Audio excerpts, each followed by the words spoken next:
ഏറ്റവും തീവ്രമായ യുദ്ധ സാഹചര്യത്തിലേക്ക് ഇറാനും ഇസ്രയേലും അമേരിക്കയും നീങ്ങിയപ്പോൾ സ്വർണ്ണവില താഴേക്ക് പോവുകയും പിന്നീട് ചാഞ്ചാടി നിൽക്കുന്നതുമാണ് നാം കണ്ടത്. യുദ്ധമുണ്ടായിട്ടും സ്വർണ്ണവില വർദ്ധിക്കാത്തതിന് പല കാരണങ്ങളുണ്ട്. സ്വർണ്ണവിലയിൽ ഇപ്പോഴുണ്ടായിക്കൊണ്ടിരിക്കുന്ന ചാഞ്ചാട്ടം ഇനി എത്ര കാലം തുടരുമെന്നാണ് എല്ലാവരും ഉറ്റുനോക്കുന്നത്. പശ്ചിമേഷ്യൻ യുദ്ധം ആരംഭിച്ചിട്ട് ഇന്ന് ഒരു മാസം പിന്നിടുകയാണ്.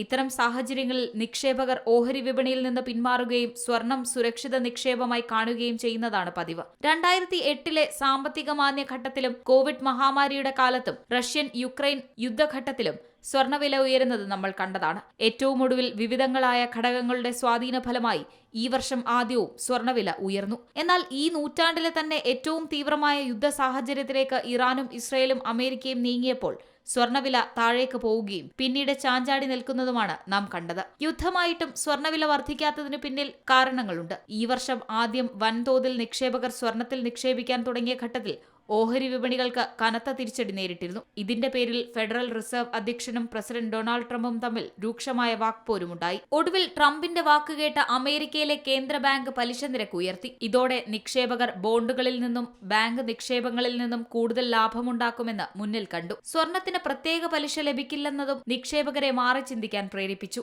ഇതോടെ അമേരിക്കൻ ഓഹരി വിപണികൾ ശക്തിയാർജിക്കുകയും ഇതിന്റെ പ്രതിഫലനം ഡോളറിന് മേൽ പ്രകടമാവുകയും ചെയ്തു.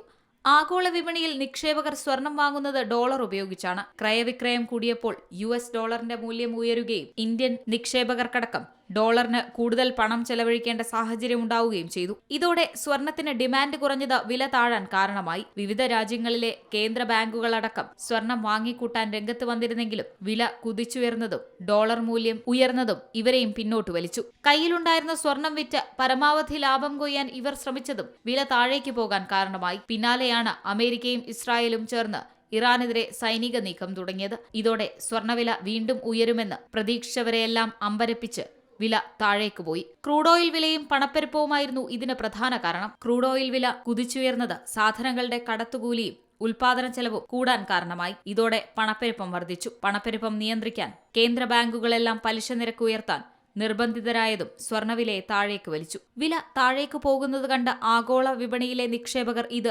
വിറ്റൊഴിവാക്കി. സ്വർണ്ണവിലയിൽ ഇപ്പോഴുണ്ടായിക്കൊണ്ടിരിക്കുന്ന ചാഞ്ചാട്ടം ഇനി എത്ര കാലം തുടരുമെന്നതാണ് ഇപ്പോൾ എല്ലാവരും ഉറ്റുനോക്കുന്നത്. പശ്ചിമേഷ്യയിലെ യുദ്ധം ഇനിയും നീളുകയും അതുവഴി ആഗോള സാമ്പത്തിക മാന്ദ്യത്തിലേക്കുള്ള സാഹചര്യമുണ്ടാവുകയും ചെയ്താൽ നിക്ഷേപകരെല്ലാം കൂട്ടത്തോടെ സ്വർണത്തെ ആശ്രയിക്കും. എന്നാൽ ഇറാൻ, ഇന്ത്യ അടക്കമുള്ള രാജ്യങ്ങളിലേക്ക് ഇന്ധനം കടത്തിവിടാൻ ഹോർമുസ് തുറന്നത് നിക്ഷേപകർക്ക് പ്രതീക്ഷ നൽകി. നിലവിൽ ഡോളറിന്റെ കരുത്തും പലിശ നിരക്കുകളുമാണ് നിക്ഷേപകരുടെ കണക്കുകൂട്ടലുകളെ നിയന്ത്രിക്കുന്നത്. US ഫെഡറൽ റിസർവ് പലിശ നിരക്ക് കുറയ്ക്കാൻ തീരുമാനിച്ചാൽ മാത്രമേ സ്വർണ്ണവിലയിൽ ഇനിയൊരു കയറ്റം ഉണ്ടാവുകയുള്ളൂ എന്നാണ് അനുമാനം. News desk Zee Malayalam news.